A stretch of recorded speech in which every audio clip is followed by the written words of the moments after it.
Got horse questions?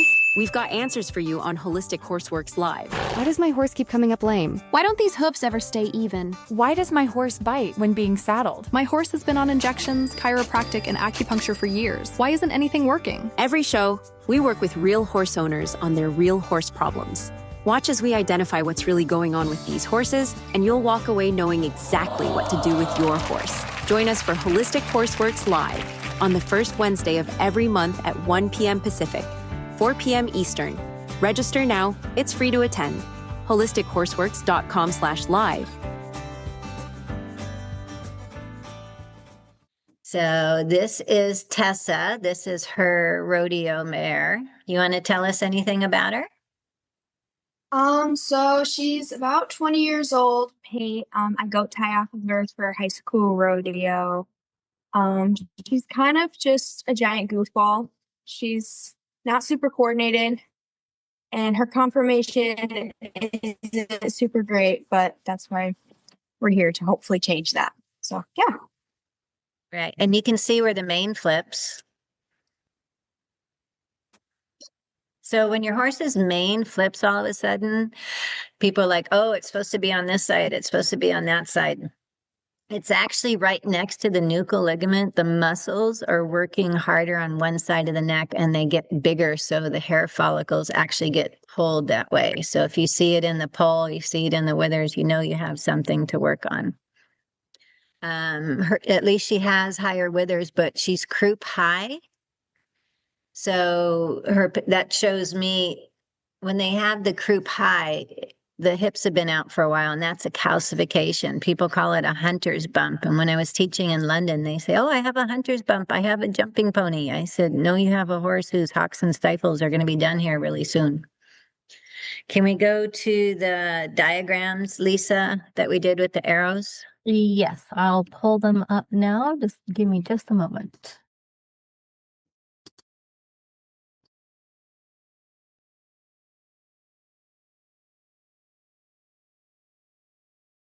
Okay, how's that? Yeah, so I can't really see. Yeah, so there's the front hooves. You can see the angle that they're growing off, jamming on the inside. I need the other picture. Yeah, the front. There we go. So I did arrows where you can see where the whole fetlock and pastern is going out. And you can see that the heel bulb on the inside is crushed and straight. Where your coronary band is, your hairline, the whole hoof should grow down larger than the hairline.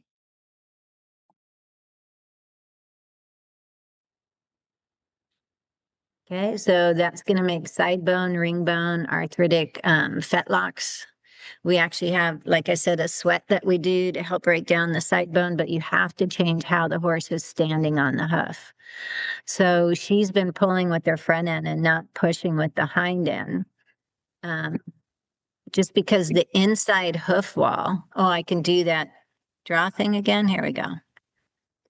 Okay, so what am I talking about? Inside hoof wall is jammed. This is almost straight up and down instead of being out and round. So this is jamming and loading, pushing this part of the hoof out.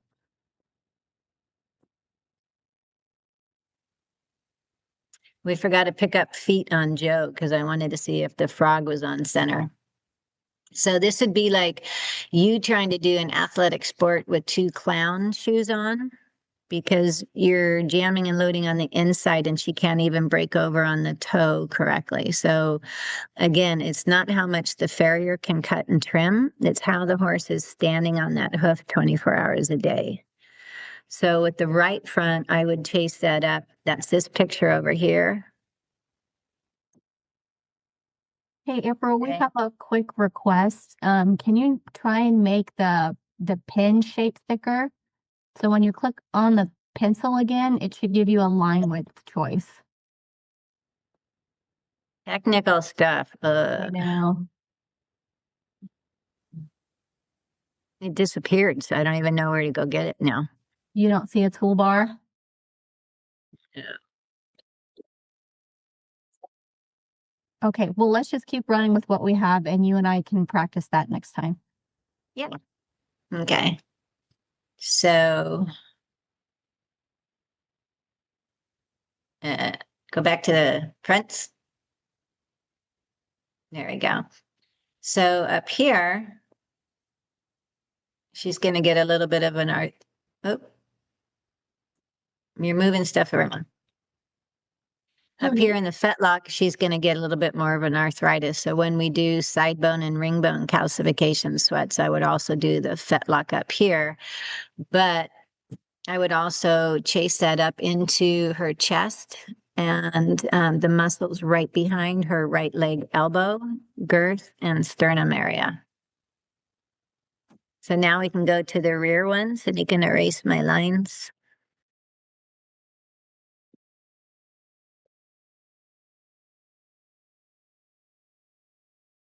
Nope, the rear fronts that we were just going back and forth on. Okay, give me a second. So this should be the rear front on the right and the front on the left. Can you see both those pictures? Yeah, you just need to make it a little smaller. Smaller. Okay, give me one moment. Because of the chat box, it's taking up my whole screen. There we go. Okay. So this is her front hooves from the rear. I can't see the hooves. I'm not doing anything, so I'm not sure what's popping up for you. Can you see it now? I can't. There we are. Now I can see the hooves. Okay. So I don't know how to make the pencil bigger anyway. This arrow pointing to the left, you'll see where her coronary hairline is. Oh, why are things moving? It might be your computer. If you'd like to close the chat box, I can keep an eye on it for you.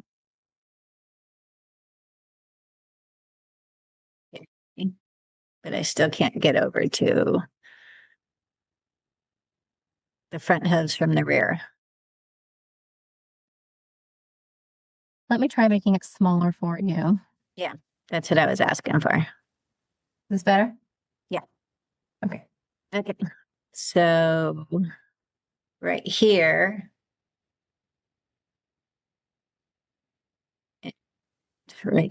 you'll see the imbalance and you'll actually see side bone going. I'm sorry to whoever wanted bigger circles, but you will get this on a replay so you can put it on a TV screen if you want. This is all the side bone that she's starting because she's not loading the hooves correctly. You'll see that this fetlock's getting a little bit arthritic. It's bigger than this fetlock. Okay, but everything in the front hooves is coming from higher up, and it's just telling her body how she's going to land on that hoof. So that's what we need to go address. It's not a bad farrier or tremor. Yes, there are bad ones out there, but that's not what's making these hoof issues in the side bone and ring bone. And what does that feel like? That kind of feels like an arthritic ankle or like rocks in your shoes when you're trying to be an athlete. So it's really important to do that. And those sweats are on my YouTube channel. If you look up Holistic Horseworks, I actually have categories in the lesson. You can look up older horses, arthritic conditions, stuff like that. So the hairlines aren't balanced. So now we'll go to the next slide. Okay, and here's the hind. So her left hind, that's white. You can see the whole angle of that fetlock, how they're trying to cut that toe back, but she can't even break over on that hind correctly. That toe is just too long. So, and that's right there where the right hind is straight. Okay, and because the right hind is straight and loading correctly, that hoof looks more balanced. So again, I would chase this up in the groin. I'd align the pelvis and I'd find out what's going on in her left hind groin muscle that's pulling the hamstring and the hock in so that she's standing on that foot like that. Because how she stands on the foot is how the hoof is going to grow. And when we look at what it's doing to her ankle higher up on this picture from the rear, you know, she's getting an arthritic fetlock right there. So how can she have drive and push off this left hind leg? Everything's going to be going off the right hind leg. And you can see a little bit of imbalances over here on the right hind hoof.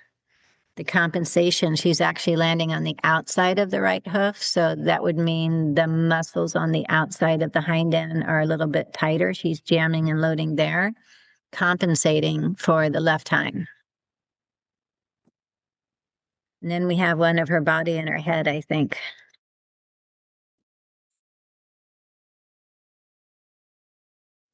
Okay, so as soon as you see ewe neck and roach back, you know you have, and hunter's bump, you know you have work to do. If people don't know, as soon as I see the main flip, I know I have work to do up there. As soon as you see this dip before the withers, I know I have work to do here.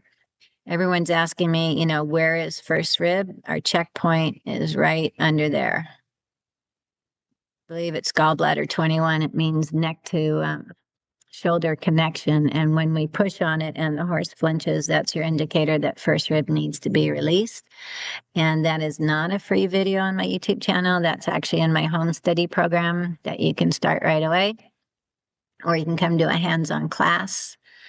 Up here, she shouldn't be looking butt high. This is a calcification on the croup, starting hunter's bump because her hips are out. So even though she's standing kind of square, this area is going to be sore. She's not able to push and drive, like to jump out of a chute with both hind legs. She's using more her right because the left isn't breaking over. Okay, so when all of this muscling is over tight and working, remember she's a rodeo horse coming out, roping. All of this area is over tight and working. It's going to look like you don't have any withers. There should actually be like a 2-inch gap between the top of the scapula and the withers. And when we do the horse yoga and the leg circles and the drunken horse pose, that's part of what frees up this whole area.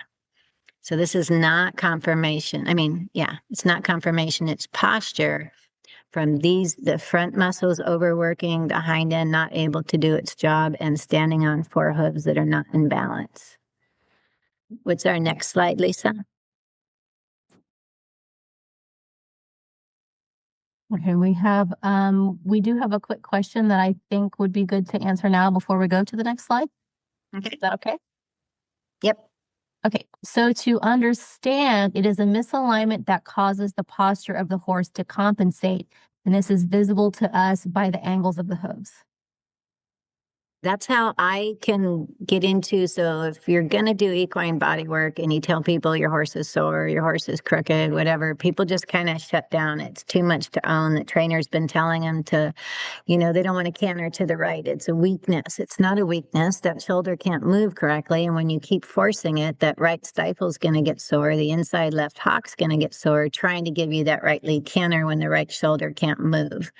So that compensation and the repetitive pattern is going to tighten things. And then when the horse is just standing there at rest and the hoof is moving or not moving, that's how your hoof is going to grow down. So even if the chiropractor comes and you think he did a really good job, that horse standing on 4 crooked feet, nothing is going to hold alignment. And the horse can't grow the balanced hoof until you do the bodywork program and release the first rib so that they're standing square out in front of them under the shoulder like they should be, and not like she's a little bit over the 4 again. If we draw a line from her shoulder to where her hoof should be,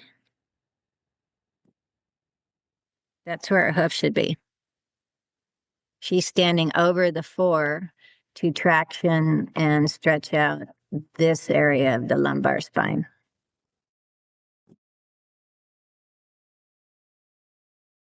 Did that answer the question? Since I can't read it? I think it did. Okay. Yeah, and first rib is out in every horse by 4 to 5 months of age. So it's not that we did anything wrong. We just didn't know. You know, the vets say, oh, the hock's sore. Well, why is the hock sore? Why is, you know, by the time your horse is bobbing its head, it's really 3-legged lame. And if you bow a tendon or suspensory, you need to see, why did you bow the tendon or suspensory? Did the horse hook a shoe on a fence, or was it a mysterious lameness? If it's a mysterious lameness and you bow a tendon or suspensory on the left front, it means that the right front couldn't do its job and the left front was working twice as hard. And the left front's probably the dropped heel with the 52 degrees. So that tendon and suspensory are stretched out anyway. So you give the horse all this stall rest and bute and ice and hand walking a schizo horse that doesn't want to be locked in a stall. And the injury comes back because nobody addressed why was it torn or strained in the first place. You know, left front can be right rear.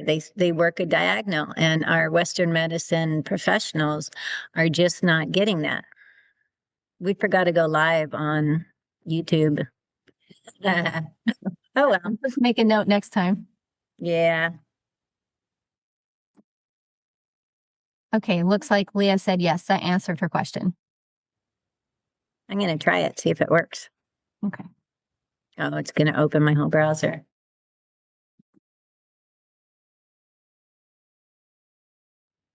Just since we're doing all this for free.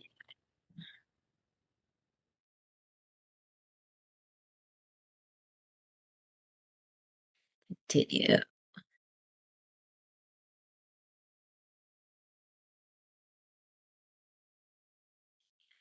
Any more questions while we're just doing this?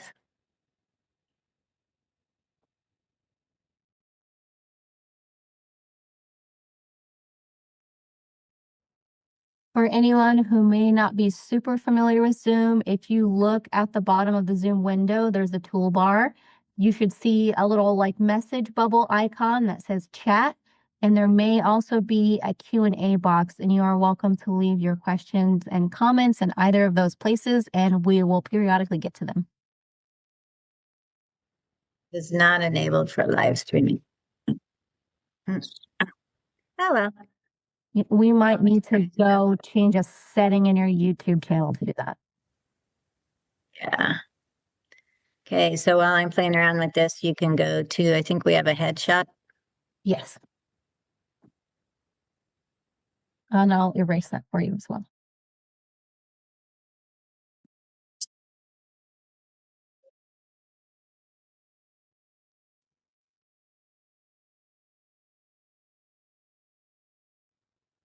So again, we're going to be looking at the lines on the horse's head. Can everybody see the difference in her eyes? She would be heavier on right rein. The nostrils seem pretty good. Any questions about the balance of her head? Vision would be compressed in right eye. The right eye would probably be the weepy eye that always has that little bit of drainage right here. So when the eyes drop, there's 26 different bones in the head. The lacrimal bone holding the orbit of the eye is actually shifted and it compresses the nerve. So when the vet's trying to go up the nostril to clean all that out, a lot of times they can't because this has just really been shifted. And the uveitis is always on the eye that's been shifted. So what happens is we have a product that we use called dynamite release spray when we do the cranial work and the body work. And if you put it all over the horse's head, then if you put a hand over each eye, her right eye, you would just feel heat and throbbing coming out. And that's there all the time. When we work a horse and they're hot and sweaty and the eye throbs, then they're dropping and rubbing it on their foreleg. So usually it'll be on that same side. So we'll ask Tessa if she drops and rubs her head on her right foreleg. But the issue is, so the eye's throbbing and then they're always rubbing it in the fly mask and out in the pasture. Where's the fly spray and the chemicals, you know, in summertime on their face and on their legs? So they're putting that in that eye that's already throbbing. Then you're going to get inflammation with the chemicals and the horse always banging its eyes. So, the professionals give us steroids for the eye to take down the inflammation when it's actually longevity of the horse, better to do the cranial and bring the lacrimal bone back up and blood and oxygen to the eye and releasing the nerve. And then that eye stops draining all the time. Raise your hand or put a message in the chat box if you have a horse that always has one weepy eye.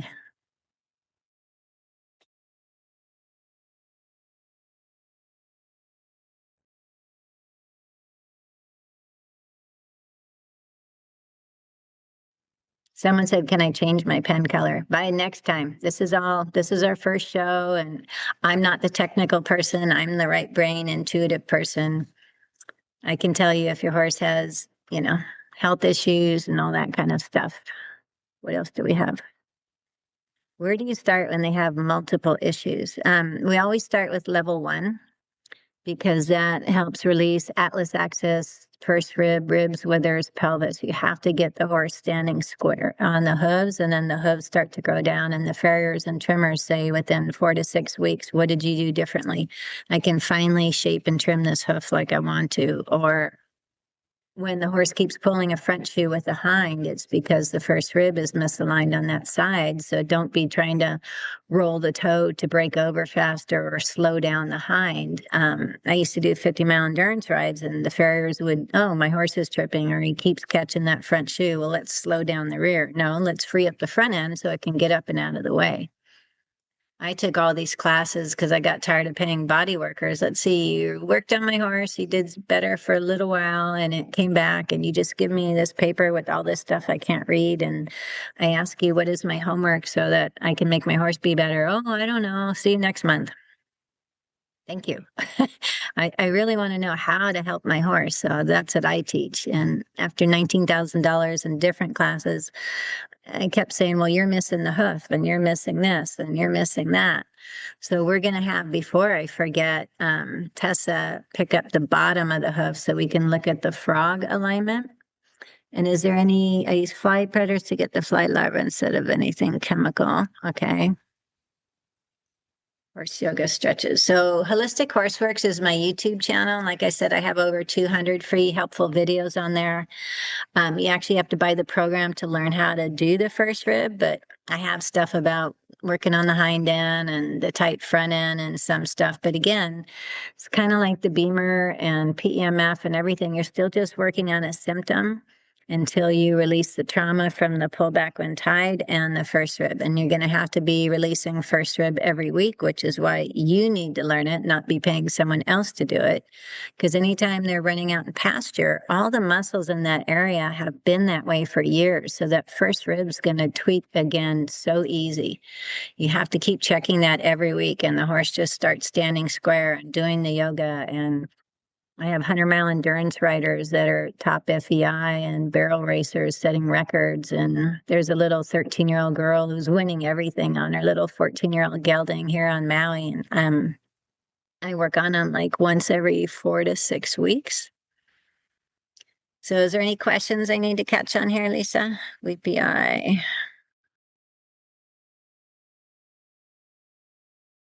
Somebody did ask when to do the horse yoga, how often, and should I warm her up with a light lounge first? I always say do the yoga first, because you're going to find where the issues are. If you're doing, this circle on this side down the drunken horse pose and it goes really good and the left shoulder doesn't, you have a glitch there.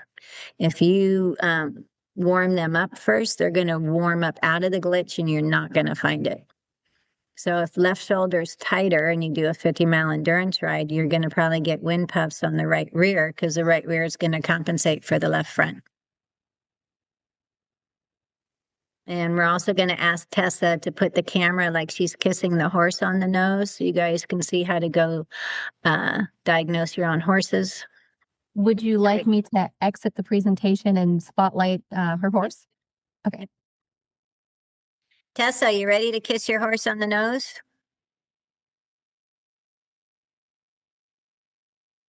So if you guys go out there and look like you're going to kiss your horse right on the nose and you look up their eyes, you'll see the imbalances, how one seems more pushed out and prominent. So I tell people, go kiss your horse on the nose and look at that head. And Tessa, can you run your hand up her forehead like this, up between the ears? You can pull back with the camera now. Okay, so bring her nose down just a little. So your occiput up there should feel like little goat horns trying to grow out, right? In between her ears. Does one side feel higher than the other? Right. The right side. Yeah. So that's the bone that the halter catches on where her hand is. You guys can go feel that. So when the horse's nose is down, you put your hand straight up and you feel under the forelock. If you can't find the bones, that's how much trauma has been done to the horse. But there should feel like two knobby goat horns, right? Trying to grow up out. And if you turn sideways, that's where the halter catches and grabs that bone and pushes it down and forward.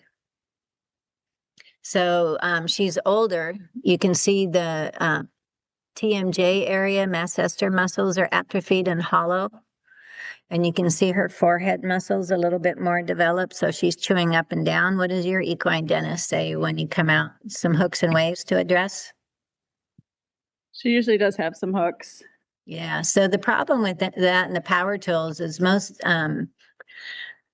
equine professionals don't have $20,000 worth of schooling that equine dentists do.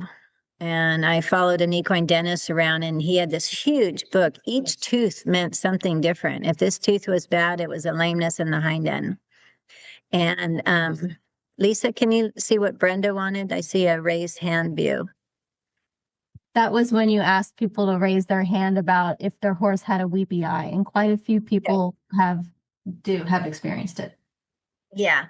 So the weepy eye is the one that may lead to the uveitis just because it's always throbbing and the horse is rubbing and banging it on stuff. So they're making it different. And then unfortunately the steroids are in a pointy metal tube as the owner's trying to get it in the eye.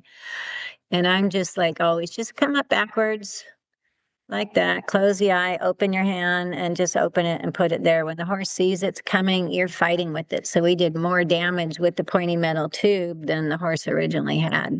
But I still say fix the head. That's my level 3. I do have a $70 video on my website, Horses with Headaches, Equine Cranial Sacral, so you can at least get started with the level 1 cranial about every 4 or 5 days. And the bond that you get with your horse when you start doing this work, they just start looking at you like your hands are magic. And my third book that I have 4 books on Amazon, If I Can Do It, You Can Too, is about that, doubt, that little fucker on your shoulder, the movie, The Fuckers. I tell people, knock off the doubt. And everyone's like, I can't do it. I'm not sensitive enough. I don't know what I'm doing. And it's just like an essential oil. The worst thing you can do is not take the cap off. The worst thing you can do is not get out in the barn and try. We're all energy beings. Your hands have energy. Oh, good girl. Yeah, nice big yawn. So, the weepy eyes, it's not a steroid thing. You actually need to shift that cranial bone back. And the release spray is safe to get in the eyes. So, if you have that weepy eye, just keep putting it around and in that eye. And if you start doing my cranial, you'll notice that eye won't be draining as much. I don't like the fly predators just because it's a lot of money. If you really want a cheap way to get rid of flies, go get the food grade diatomaceous earth, sprinkle it on everything like powdered sugar. Don't totally cover it. Do it, the urine piles, the poop piles in the wheelbarrow, layer it as you're cleaning stalls. If the neighbors have a lot of flies, put fresh poop in a wheelbarrow sprinkled with that. As soon as the flies land on it and walk through it, it cuts open the exoskeleton and they die. So it's great to layer in your manure piles so you don't get fly larvae hatching. You can't have diatomaceous earth and predators at the same time, but I think a 50-pound bag of DE is $25 and fly predators are like $79 a month. Within 21 days, if you're doing that, you'll have hardly any flies on your horses because I really don't like putting the chemicals on them as well to keep the flies off.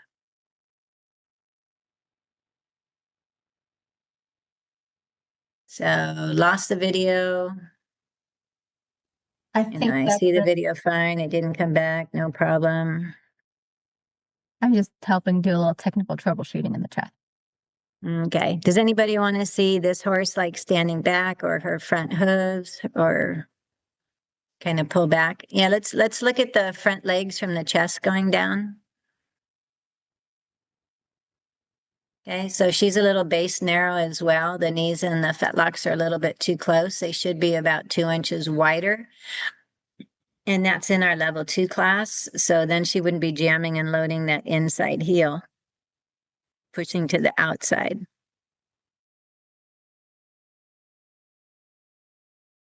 So there's a lot we can do for this horse. Everyone's like, it's 20, it's been this way all its life. I'm like, yeah.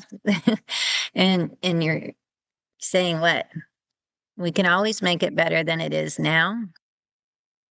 Do you have any questions, Tessa?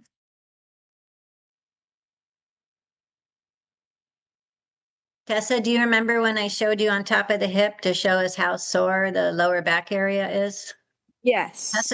Tessa, you jump off on the left for the goat, right? Yes.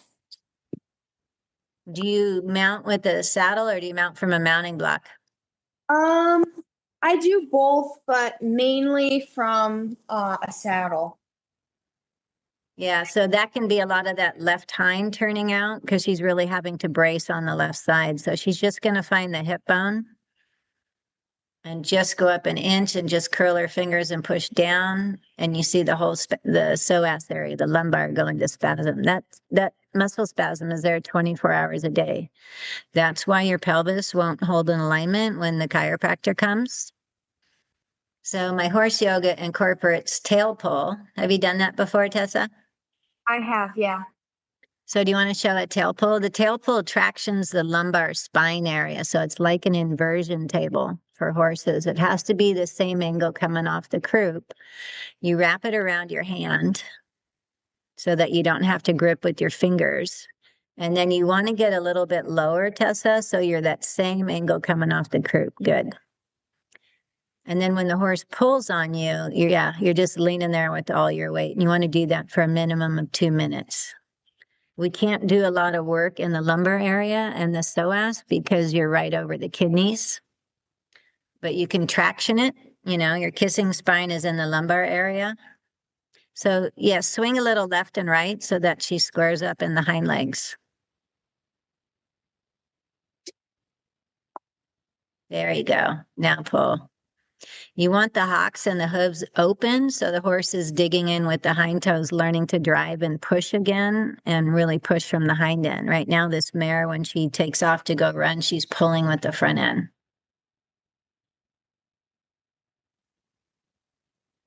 And we have belly lifts and butt tucks, everything to help the muscles release every day so that you can start holding your perfect alignment. It's kind of like when people go to the chiropractor and you wonder why it doesn't last very long because you got out of the office, you jumped in the car, your right leg first, then you're doing your gas and brake and everything, and you're retightening that whole right psoas muscle. And for people that have the big pickup trucks and you're hiking your hip up, I tell people, get in the car like you're wearing a mini skirt, sit down like a lady and pivot both legs together. Don't do one and then the other. And the same thing with getting out. Our crookedness makes the horses crooked. So if our psoas and hip is tight and pulled up, you're going to do the same thing on the horse. So you got to work on horse and rider together. And then Tessa, can you show the front hoof where we talked about the frogs off center? Yes. Yeah, diatomaceous earth is amazing. It's out there for my chickens. So do you have that stick or straight? So when you guys are looking at your hoof and you clean it out, you put something down the middle. You'll see how she's jamming and loading on that inside and it's flaring to the outside now. There's more outside hoof. And she's also going to show you the white line separation. You don't want that big, deep groove. If you really want to go barefoot, so you'll learn about, I have a hoof soak recipe that kills the white line fungus and tightens that hoof wall so you can get the concavity to the hoof. You can get a really nice frog. That separation can be like a sliver in your hoof. If you have a competition horse and you have that separation, you don't have all the drive and push off of that front foot, and that's all of your turning. And you can see the bars on the heel on the outside is way pushed forward. Okay, compared to the inside heel. So you're never going to really have a true equine athlete on those hooves. So you got to work on the body so it's standing correctly on the hoof. The hooves are going down. Then we have my hoof soak recipe, which is really easy. You can It's in my Horse 102 book, Holistic Alternatives. You'll throw away everything that's in your medicine chest once you learn what I doctor horses with that are spurting blood or colicking. But the hoof soak recipe, you just put them in that solution in UC Davis soaker boots and groom them or something. And in 3 days, you have totally different hooves and they're walking totally different. Thank you, Tessa. Do you want to do the other front hoof too? Do you mind? So if anybody knows about equine acupressure meridians, heart, lung, large intestine, small intestine, triple heater, pericardium, all of those are in the front hooves. See, that one's a little better, but not great. Not as good as it's going to be in 60 days, right? Right. You can see where the hoof wall is kind of crumbling away because of the white line separation.